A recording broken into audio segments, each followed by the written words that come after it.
The following video is for informational purposes only. The things I do in this video are not recommended, and if you choose to do them at your own risk. Enjoy the video. Hey guys, today I'm making a video about this little DK Power stump grinder with the Kohler engine. I bought it the other day to replace my old little small stump grinder. I just unboxed it and put it all together. Looks like it's not a horrible little unit. I do like the Kohler engine. The cutting head's actually similar to my, well, the same as my old stump grinder, which I'll show you in a sec. The one thing I'm not liking about it though is that the handle setup, where it goes sort of vertical behind the engine and then swoops off, is you don't get enough leverage to really lift the machine up, so it takes a lot of effort just to kind of hold the front of the machine up. So what I'm going to do today is modify it so that the handle's back further. I'll show you what I mean. So I'm going to modify it so the handle's further back like it is shown here, and I think that'll give me quite a bit more leverage, like lifting the front of the machine up, and then the operator won't get fatigued as easily. I'll just show you what I did there. So this thing is mounted with 2 bolts on the sides shown here, and then there's 2 longer bolts that slide through these holes and mount down to this frame.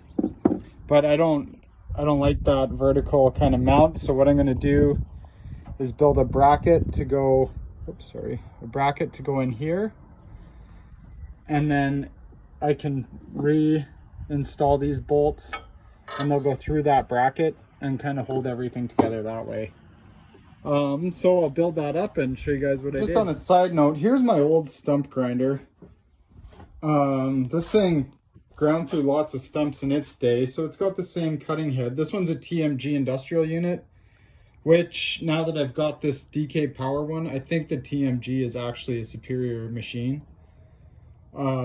But if you look at the handle on this one, it's got that back kind of swoop mount, and you can really tell when you, like this machine, is really balanced quite nicely, whereas the other machine isn't balanced very well. This one's got a Honda and the motor still runs. I'm actually going to fix it and put it back into service as well. I just needed to do a couple stumps for a long-time customer, and I needed a machine right away, so I got this thing at Princess Auto on sale for $1,800. The other thing I would recommend, and I've done this with both my machines, is to take this guard off that guards the belts. It's such a pain when you're trying to grind. You cannot get down far enough. Like on my other one, I left this backing plate on here, but I took the guard off, and it does make life way easier while you're grinding. The belt is then exposed, but I've never found it to really be an issue. All right, I'll show you what I do with this bracket, and hopefully we can turn this into a good money-making machine. So my plan is to make my bracket out of this old piece of angle iron I had sitting around.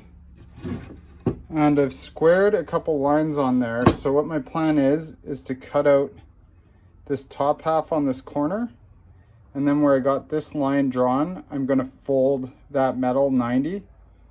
Then we'll do the same on the other side, and then it'll be like a bracket that can slide onto the machine and get bolted through those side bars. You'll see what I mean once I get it in the machine. So let's start cutting this thing up. So what we got with this machine is 6 inches in here from that support to that support, and that's where I'm gonna mount my bracket. And then over here, I started cutting the bracket. So I cut 2 inches out of here, and I cut this down so I can fold this piece over. And then I'm gonna put 6 inches of metal in, and then another 2-inch cut on this side and fold that over. And in my folds is where I'll drill the hole to mount this bracket on.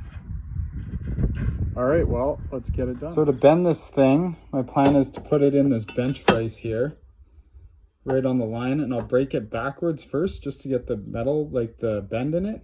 And then I think I can put it this way and bend it 90 degrees. Okay, so I got one bend in. It looks pretty decent, like usable. Not horrible for not having a metal break around anyway, just with the bench vise. So now we'll do the same thing on the other side. And from this point here to where the other bend is can only be 6 inches to fit into that bracket. And then, like I said, I'll drill my hole here to mount the bracket on the machine. All right, let's get at it. So here I got the bracket all cut out. There's how it looks before the bend again. I just cut that down lower than the 90, just so it'll bend under, kind of like that one is. And then I could actually bend them tight together and throw a bead of weld there. I might do that. We'll see how strong it is. All right, I'll do the next bend and then we'll see if it fits on the machine. So again, I'll just put this guy in. I'll bend it backwards first just to get the break, and then I'll put it this way, bend it around. All right, so here's the finished bracket.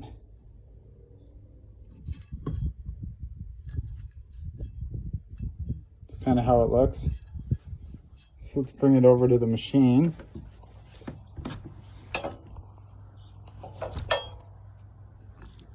So it's gonna mount right down here between these two bars,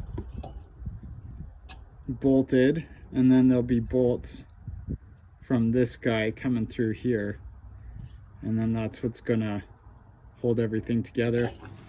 I think before I bolt it in, I'm gonna put a little bead of weld there and there. I just want this thing to be pretty strong. All right, well, I'll get it all bolted in and we'll see how it works. So I got that bracket all done and I welded up those corners. So that should be pretty strong now. So next step is going to be to drill some holes and mount it up to this support beam here. All right, so I got it all done here. Just to show you guys what it looks like. There's the bracket painted and installed. I ended up using these big thread nuts as spacers, just so when I tightened everything together, it wouldn't collapse that anywhere. So I think that actually really helped quite a bit. I put some bigger washers on these bolts too, just because when I was tightening it up, this steel was pushing in a little bit. So that actually made the machine way more balanced. You can see it now compared to how it was and how much further back that handle is. Yeah, I'm gonna be grinding a lot of stumps with this thing, so I'll be putting it through its paces. I do like the Kohler engine. It's bigger than the one on my last machine. Like I said, I removed the guard for the belt. I found with my last machine, it just worked so much nicer without that guard in place. Yeah, and with the handle set back on that angle, it definitely is a lot more balanced and a lot more easy to handle. Well, I hope that helps some of you guys who have this machine and want to change it up a bit. Yeah. Well, like my channel and I'll be back on the next video. Way more balanced. You can see it now compared to how it was and how much further back that handle is. Yeah, I'm going to be grinding a lot of stumps with this thing, so I'll be putting it through its paces. I do like the Kohler engine. It's bigger than the one on my last machine. Like I said, I removed the guard for the belt. I found with my last machine, it just worked so much nicer without that guard in place. Yeah, and with the handle set back on that angle, it definitely is a lot more balanced and a lot more easy to handle. Well, I hope that helps some of you guys who have this machine and want to change it up a bit. Yeah. well, like my channel, and I'll be back on the next video.